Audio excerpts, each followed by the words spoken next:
Welcome everyone to A Course in Miracles talk with Shannon and Kate. And just love and love are loving. Shannon's love, I'm love, you're love. It's just love. There's no personal self.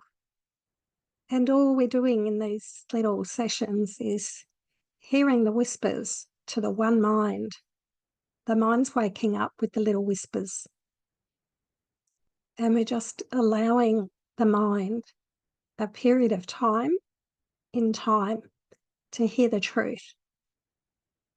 So when we read the Course and we do the lessons, we're just really reminding the mind. When we read the Course, it's whispers to our mind, whispers to the dreaming mind to wake up to itself.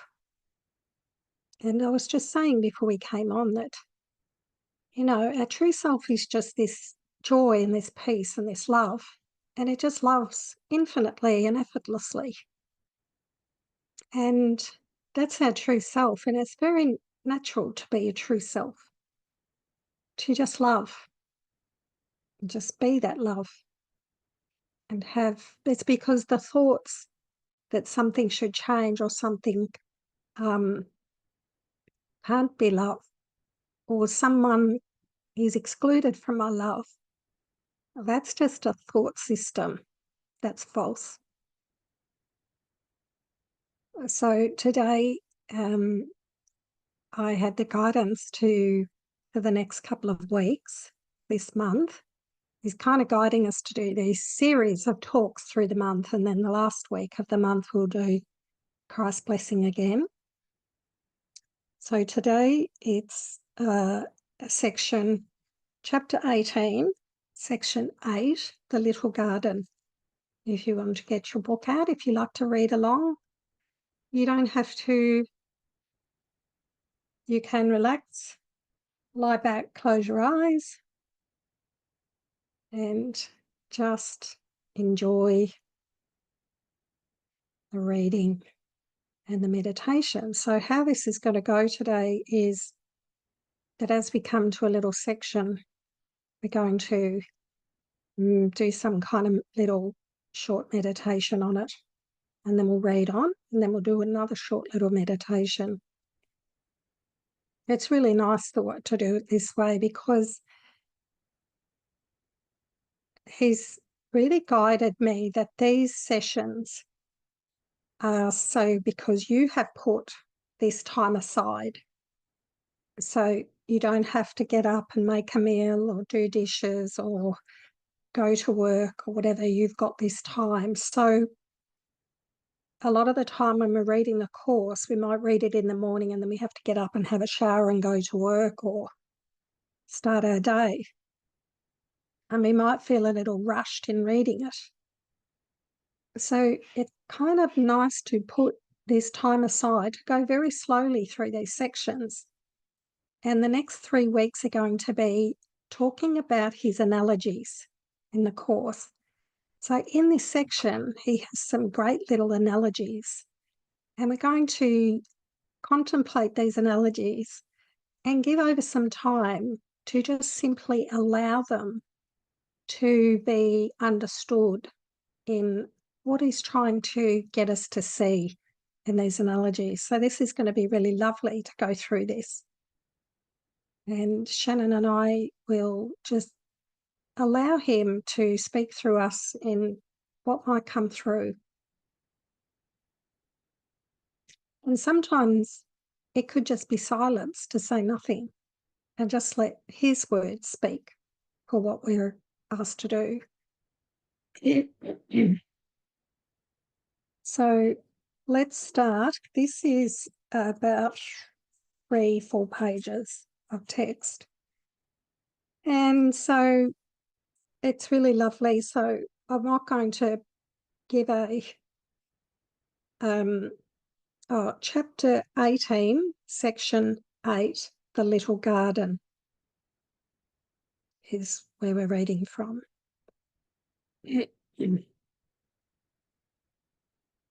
So I'm not going to say anything before we get into it because I think I'll just be fleshing it out a little bit. and showing just sharing what he means by certain things, and just, yeah, just let it flow. The little garden. It is only the awareness of the body that makes love seem limited. Now, let's just take that sentence for example. So if we had no awareness of someone else as being a body, how would we be? If we just knew them as spirit and we didn't even have any thoughts about them being a body, how different would our love be? So the body is a limit on love.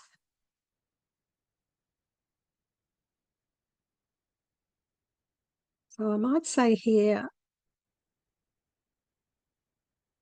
because the ego says that a body has a personality and that personality has a name, that's what we're in a relationship with, or we think we are.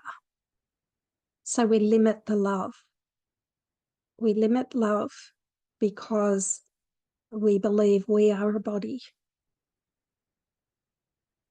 and we believe everyone else is a body.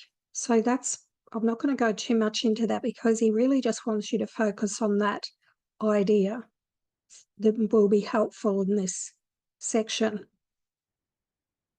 The belief in limited love was its origin, and it was made to limit the unlimited.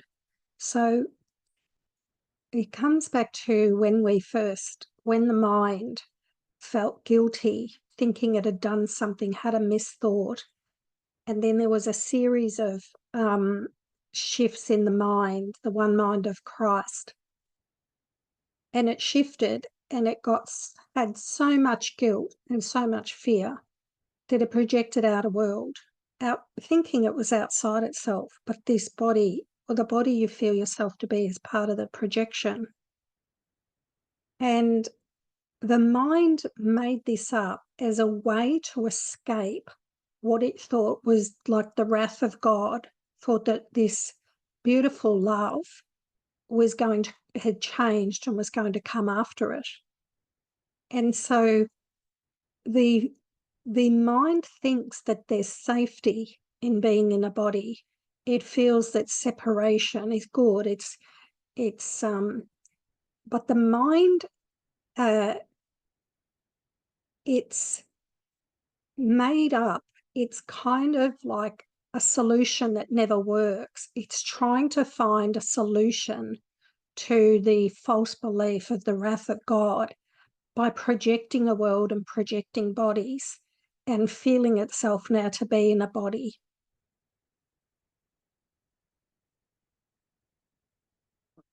But the truth is that there's no wrathful God. There's no God coming after us. There's no guilt. We never did anything. And therefore, we can look at the body and say, "What? I've got no use for this. This body doesn't give me any safety.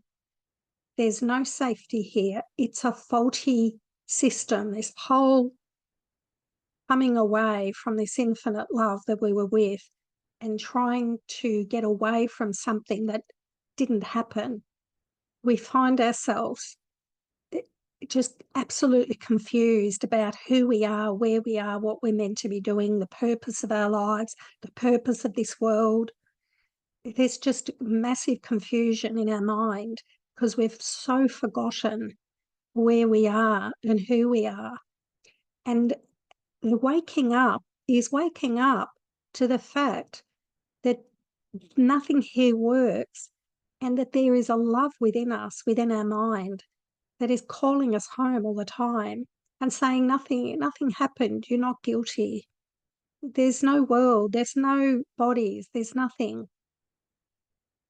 And knowing that us trying to demand or be scared of going home, it's like so many fearful, the ego's this fear of, you know, because we made the ego to make ourselves feel safe, but it's just a false idea. We made something that can't give us any safety or love. We're asleep in a dream, trying to, sort of lost, you might say. And we only have to simply wake up to the fact that we never did anything. God's not wrathful. God is perfect love. And come back and let go of everything that we valued by seeing it has no value. And seeing that this little character that we think we are will limit love, because that's the purpose of it. It's a failed thought system, it's a failed body, it's a failed projection, you might say, and nothing will ever work. And the ego insists that it's got to hang on to this failed thing that it made. It's like doing a painting, and it's failed and it's awful and it's all turned to mud and it's not, and just hanging on to it and saying, this is my saviour, this is what's going to save me. But you're looking at it all the time thinking, nothing here's going to save me. This painting, this failed thing that I've made. And that's what we have to see, is we've made this world, this body, this dream life, and nothing will work here. And it will never work. And all we know, we don't have to be, we don't have to judge ourselves for it. We simply just go back into our mind and just see that there's help calling us home to say, you are this most beautiful love. You are the divine, infinite beingness of this beingness of love. And, this section in lesson 189, he says, simply do this. And he says, just come to God with empty hands. That's what we really need to do, is just fall back and let go of the world. And know there is no death, because what dies? Spirit is eternal and infinite, and that's what we are. And who wants to hang on to, a little bit of skin and an eyeball and a little bit of hair and some teeth, like your toenails and your elbow? Do you really, why would you want to cherish these little things that aren't even you? And he's going to talk about this body as a fence. And that's what we have to think about. That we've tried to put up a little wall. We're putting a wall around us to try to hold ourselves away, because we think that this infinite love has changed and turned to wrath, and it doesn't love us. And we've made it all up in our own mind. We're just making it all up, and it's not true. So, and you who see yourself within a body know yourself as an idea. And he's talking here about, and there's two ways of looking at this idea. There's an idea of Kate. Kate is a set of beliefs. That's all a Kate is. Without any beliefs, who is Kate? How can Kate? What is a Kate? If I said to you, I have no beliefs at all, how could you know me? The only thing you could do is turn around and say, well, she's kind of got browny blondie hair. She's got glasses on. Her skin's kind of, pale, and she had a brown top on. Because without me expressing any beliefs, you can't know me. How can you know what Kate is unless Kate starts saying, I believe in this, I believe in that? And that's what ego is. It's just a set of beliefs. And that's what I saw when I awakened. Well, not me awakened. It's just a a moment where the mind sees the beliefs. It looks and it laughs at them, and it says that those beliefs make the character. And so that idea of Kate is made up of beliefs. And without those beliefs, there can't be a character called Kate. There can be an image that you could describe, but you can't. You can't say what I'm like. You could say that I'm female, or you could say something, my age. Yeah. But that's very limited. So the idea, he says, can you see yourself within a body? Can you who see yourself within a body know yourself as an idea? Everything you recognise, you identify with externals, something outside itself. You cannot even think of God without a body, or in some form you think you recognise. So that's the idea of Kate. That's an idea of who I think I am. But this also, there's another teaching about ideas leave not their source, and that's an idea of the who I am. That's the essence of who I am, a spirit. So to awaken, it doesn't mean you're in a void and there's nothingness. Really, he says at the front of the Blue Book, you're just going to feel an all-encompassing love. And you'll still be able to do everything you did before, but you just won't have any self-referencing thoughts. So the ego is a referencing thought. It's a, you did this, you look like this, you shouldn't have said that, they shouldn't have said that. And all those thoughts leave. That's why they say there's a quietness. And when your mind doesn't have those kind of thoughts, it's just sitting in peace. It's just completely quiet and peaceful. And there's an absence. You can feel yourself that there's an absence of something that was there before. And it's just the ego's the commentator. Is commentating on you. Oh, you shouldn't have done that. You shouldn't have said this.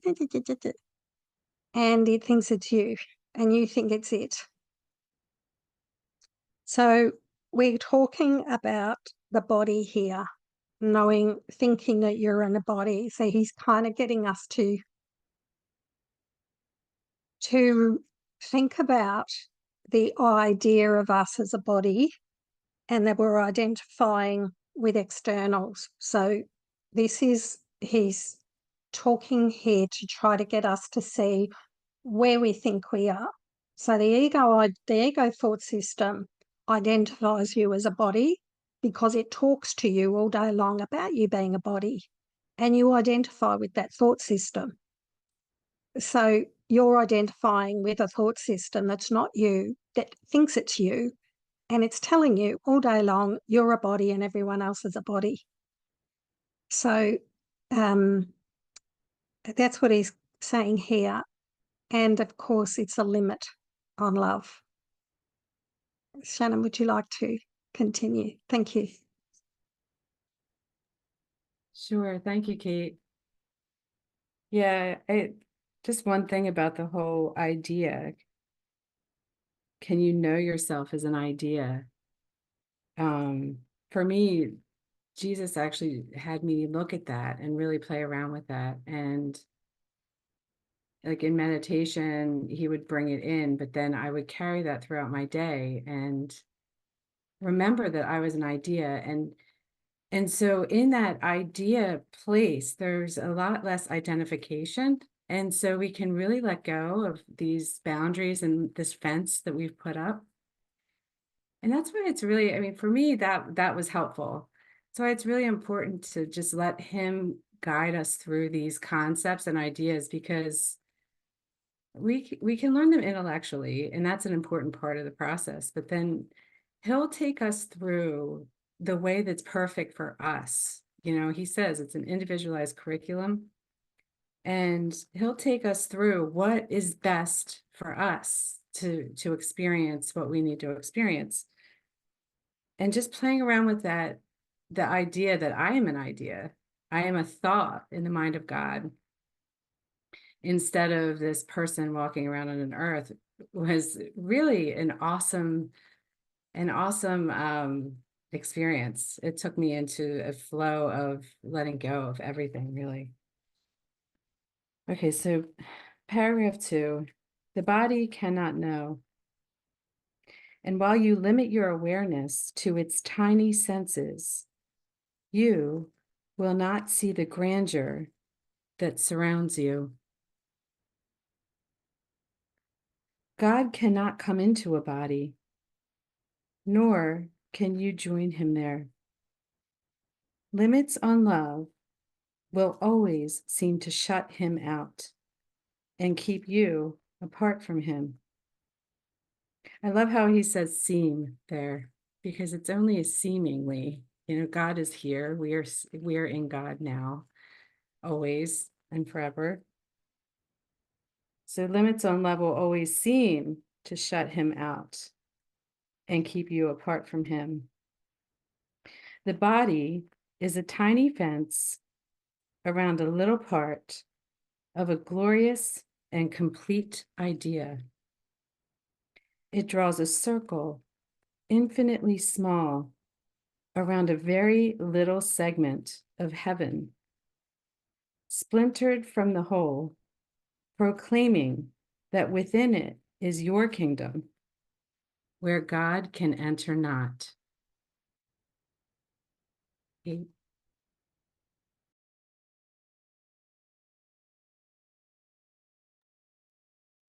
Thanks, Shannon. So let's just do a 3-minute meditation on this idea. And before I press the button for the 3 minutes, the idea is just to think of the body as a tiny fence around a little part of a glorious and complete idea. So if you just close your eyes now, I'm going to set it going, the time, but what I'm also going to do is just talk a little bit to get you to kind of, as you just sit quietly, think about this. Think about an infinite, eternal love, a boundless love, joyful. There's nowhere that this love begins or ends. It always is, and it's always been. And it's just glorious. And it's just all-encompassing. And it's just everywhere and in everything. And it's just infinite. And then there's this tiny little part of this infinite love that puts a little fence up. This tiny little circle. It's like imagine being in an infinite forest with trees and animals and rivers. And then you find a tiny little spot and you put like a little dog fence around yourself. And you put your little fence there. And imagine that forest is infinite. It's vast and it's beautiful and it's full of love and food and everything that you need. And you fence yourself in. Put a little fence up and you just stand there and you think you're keeping yourself safe by putting this little fence up. So you draw a circle, infinitely small, around a very little segment of heaven, splintered off from the whole. So you stand in your little fence, so you can't move, right? Because your fence is right around your legs. You can't move anywhere. And you stand there and you proclaim that you're in heaven, that this is it. I'm fencing everything off here and I'm happy. And you're fearful of God entering that little fenced off area. But mind you can't take a step in any direction.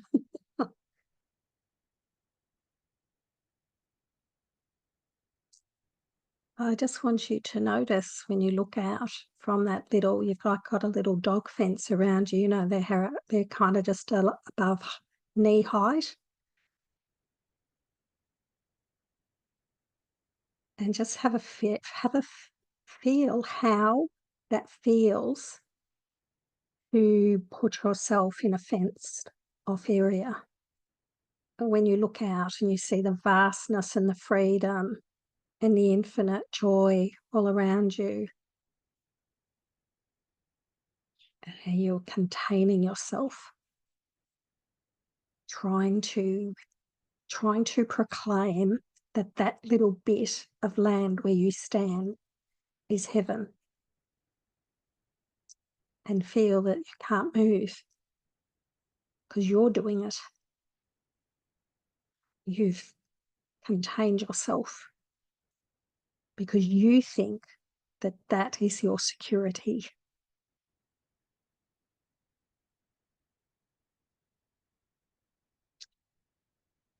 Okay, so keep your eyes closed and keep thinking about this as I read on. Within this kingdom, this little fenced off area, the ego rules, and cruelly. And to defend this little speck of dust, it bids you fight against the universe. So if you're standing there and you've fenced yourself in, and you look down and you say, I'm this body, it's telling you that all this body is a little speck of dust.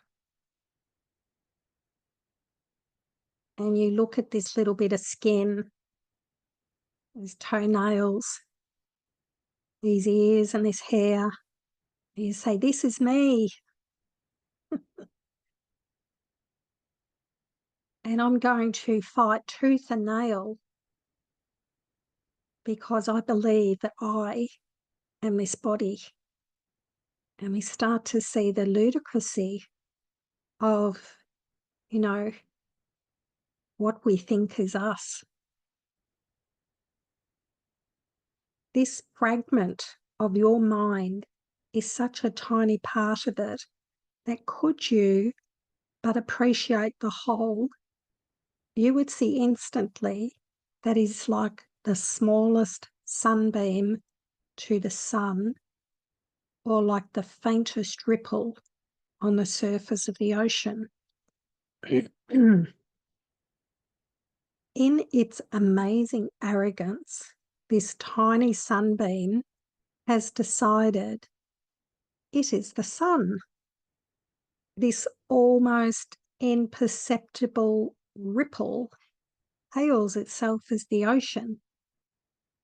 So you standing in the vast, beautiful, infinite forest and sky and rivers and vastness of nature, and you put your little fence in and you just stand there and say, I'm the king of the castle kind of thing, I'm it. Think how alone and frightened is this little thought. And so while you're standing there with the little fence around you and you're trying to act like you're the king, think about how alone and frightened this little aspect of our mind is that thinks it's separated off.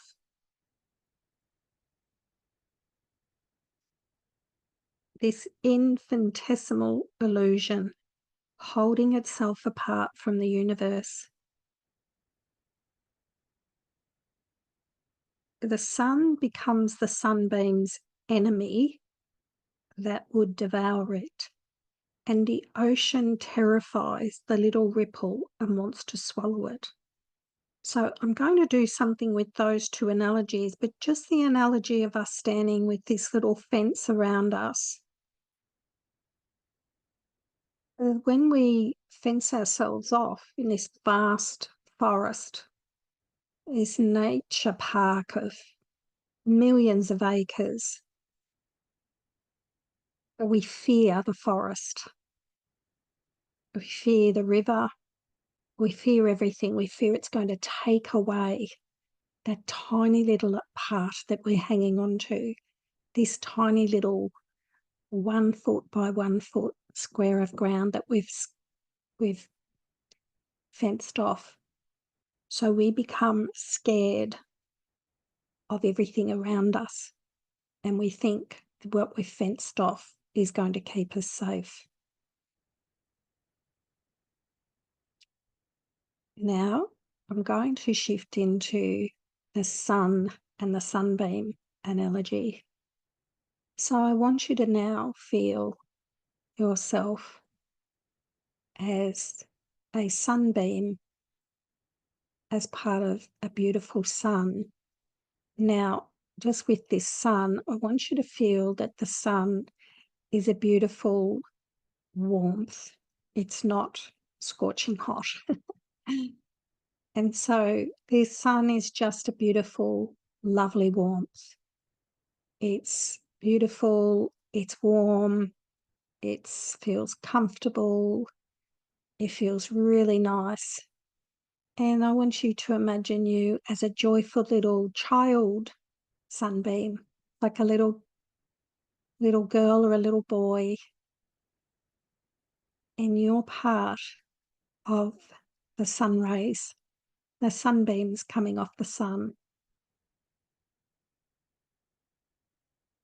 And I want you to feel yourself part of that sun, that glowing golden light, that you're one with it. As you feel part of it,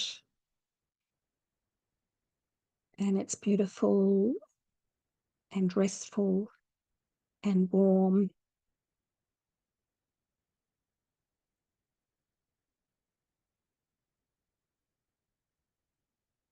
Just feel like it's home, like you're just dancing as a little sunbeam, as part of this beautiful sun, this beautiful golden light of warmth.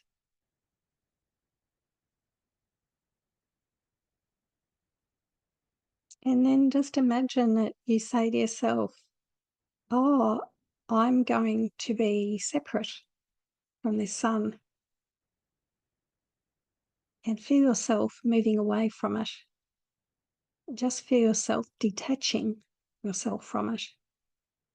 And now feeling that I am separate.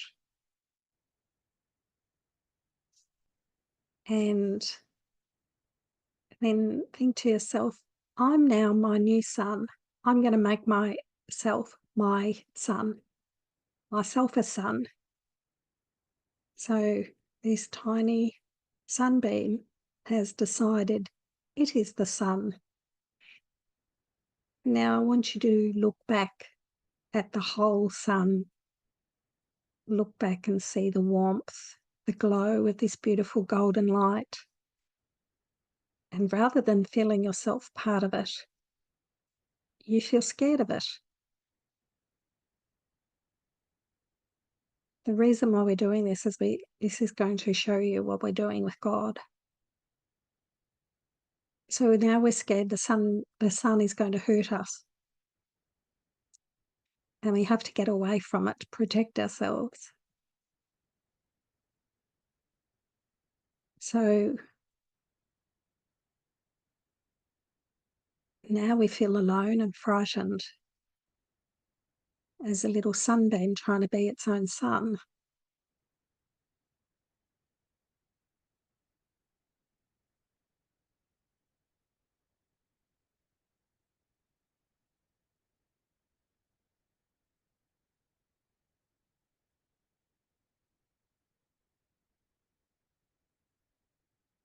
Now, just let go of that idea. Simply forget it. And just come back to seeing that warm orb of golden light and feel yourself part of it.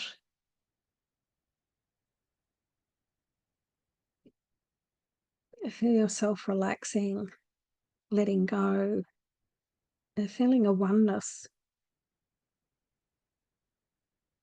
Just feel yourself being it. Feel yourself dancing again, a joy.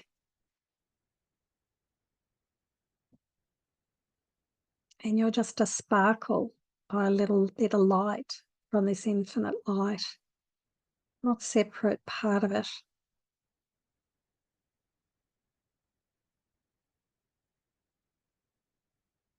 And if you try to think about what it was like to be separate, you just can't find it because you're back with being one with it. You're just in this light. You're bathed in it. It's all around you. It's all encompassing. And you're just this happy little childlike sunbeam dancing and playful. And this all-encompassing light is just full of love, full of joy. And you're part of it.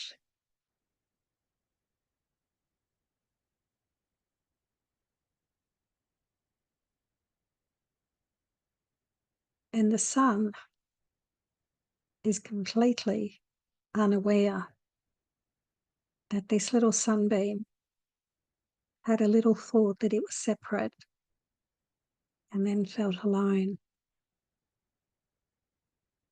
The sun, this beautiful, warm love that is infinite, all-encompassing and eternal, is completely unaware that anything happened, and it just continues to be itself infinitely. It was unaware that that little sunbeam had a tiny little misthought.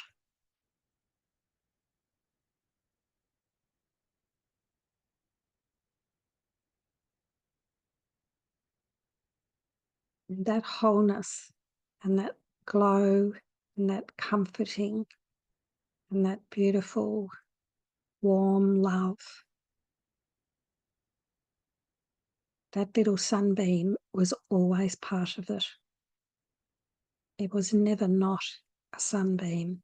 It was never not part of that warm.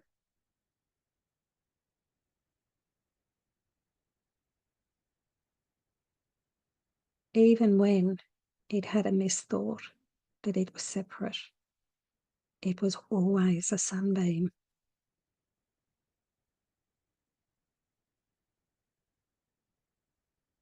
And what that sunbeam thought didn't change, it being the infinite love of God.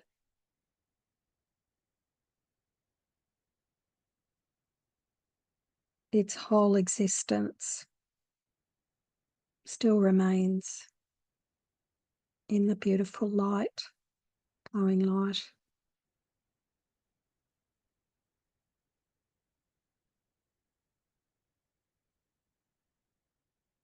Such is the strange position in which those in a world inhabited by bodies seem to be. Each body seems to house a separate mind, a disconnected thought, living alone and in no way joined to the thought by which it was created. Each tiny fragment seems to be self-contained, needing another for some things, but by no means totally dependent on its one creator for everything, needing the whole to give it any meaning. For by itself it does mean nothing, nor has it any life apart and by itself. Even the little sunbeam, thinking of yourself as a sunbeam and feeling some kind of separation and the loneliness, trying to figure stuff out, and then joining back to that beautiful warm light of the sun. And that's what we're doing by thinking we've fenced ourselves off into a body.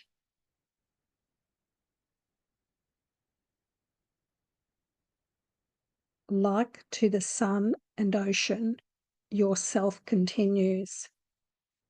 So while we think of ourselves as a body and have lots of thoughts about being a body, bodily stuff, our self still continues. That never stops. Part of our mind is still connected. And all we need to do is undo this idea that we are a body, a tiny little fenced off area.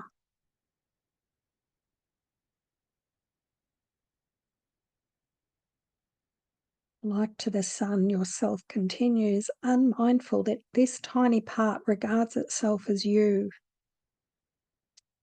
It is not missing. It could not exist if it was separate, nor would the whole be whole without it. It is not a separate kingdom ruled by an idea of separation from the rest, nor does a fence surround it, preventing it from joining with the rest and keeping it apart from its creator. This little aspect is no different from the whole, being continuous with it and at one with it. It leads no separate life because its life is the oneness in which its being was created.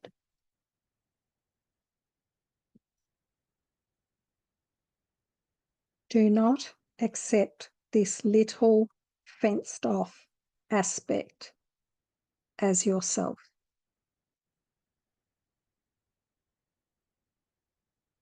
The sun is nothing beside what you are. So you are one with that sun, that light, that warmth, that love shining. You're in that sun, you're with it, you're part of it.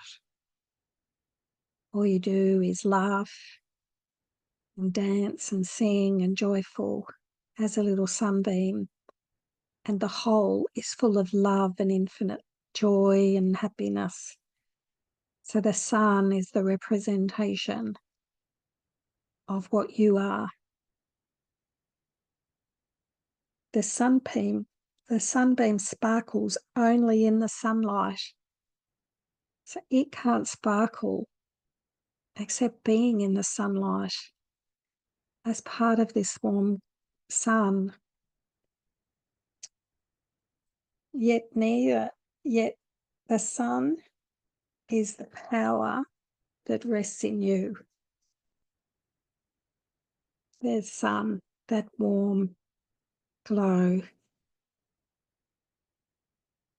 of pure love, that warmth and holiness and infinite love rests in you. Would you remain within your tiny little fenced off part, a sorry king, a bitter ruler of all that he surveys, who looks on nothing yet, who looks on nothing, yet who would still die to defend it? This is why we have to have these two different experiences to see that when we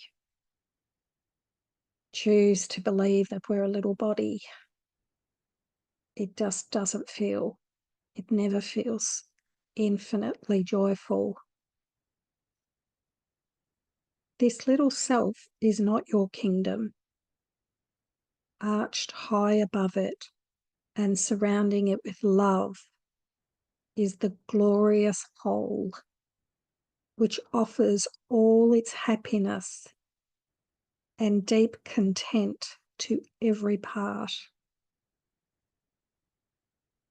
So I want you to feel this glorious happiness and deep content. I want you to feel surrounded by it. You might even like to keep the analogy of the sun. Its warmth, its peace, its love.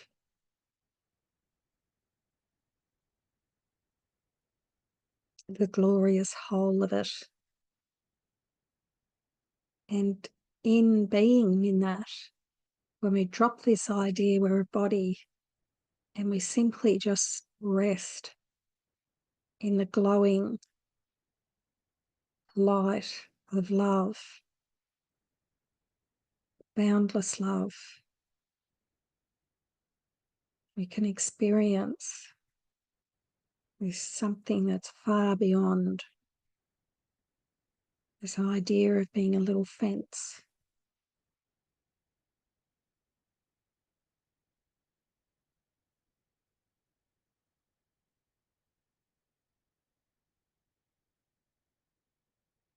Love knows no bodies and reaches to everything created like itself.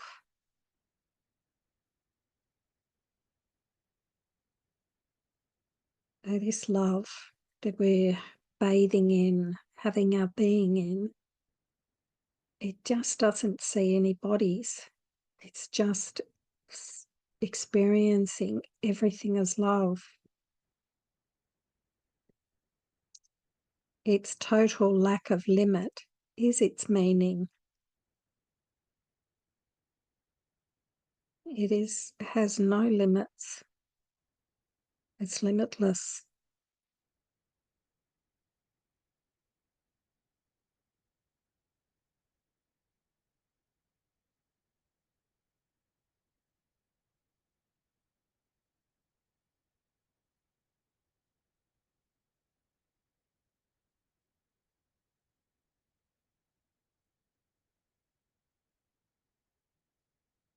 I'll just be quiet now for 5 minutes and just let you just go into this experience, or just let it really just let the Holy Spirit help you see these two two variances, because he teaches by comparison. Here we go.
So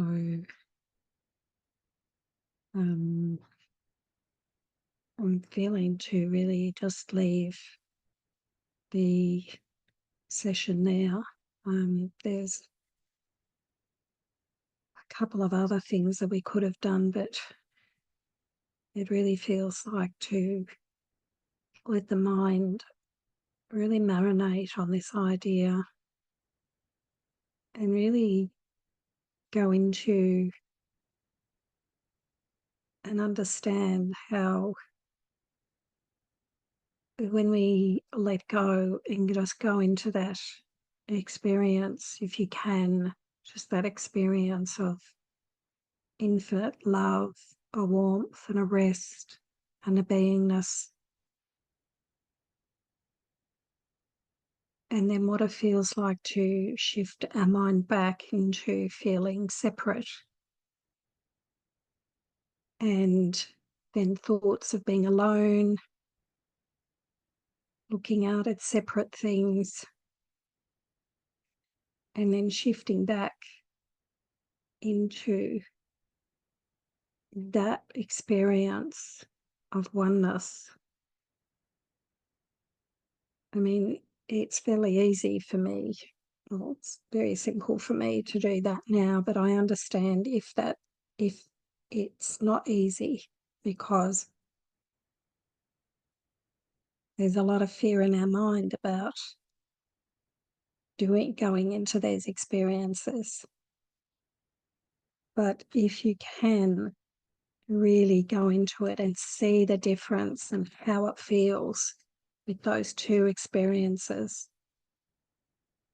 then the Holy Spirit can show you in your mind how the difference is, and you don't have to experience this feeling of separation when you see that you were never separate. So the experience of being one with this infinite love, eternal goodness, what the Course calls God, but it's just a experience of something that's beyond, is so beautiful, a love.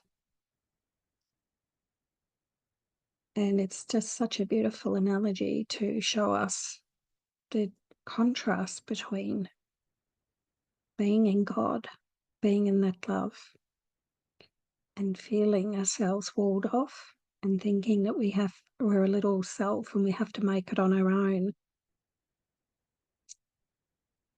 I hope you were able to have some kind of experience of whatever, but that's really all that's been guided here through these Zoom meetings that Shannon and I do. And Shannon does her midweek meditations to back up these experiences.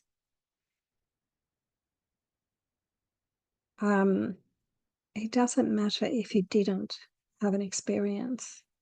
It will come. It simply will come. It just takes a little more time. It just takes a little bit longer. That's all. The ego part of our mind, it really kind of idolizes this little separation self, the separation and this little self we think we are. But hopefully by providing this time to really take you deeply into the experience, to have the experience, you'll desire it more. You'll want it more. And you'll want to have your beingness in it and stay there. You won't want to come out. And you can take it with you wherever you go. But in the silence, it's like, you can dial it up. And that's our true self, that abstraction. So this is a recording. If you want to do it again, it'll be up on YouTube to take you back into it if you like. So just for now, we'll just do some gratitude. Just feel this gratitude coming up. Just feel this love and gratitude for each other. I'm just so grateful for the Course in Miracles to show us the way home. Of course, there's many ways home. It's not the only one, but I just feel grateful that everyone played their part to bring these beautiful words, these lessons, these lessons that we can do. We're just so, so grateful that we have a book that can lead us home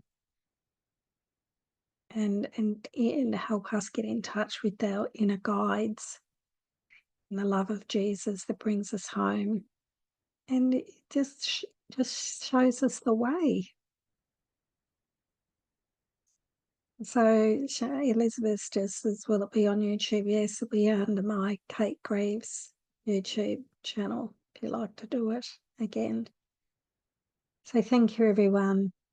Thank you, thank you, thank you. Love and hugs. And if you do have an experience, it'd be lovely for you to write it up in the Zoom to Miracles if you feel you'd like to. It's always nice for others to feel encouraged.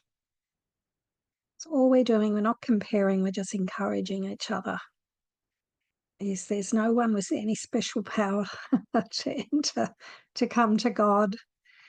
We're just here to show each other that we can do it. We're just simply here to say to each other, there is another way, and I chose it, and so can you. That's what he says in the Course.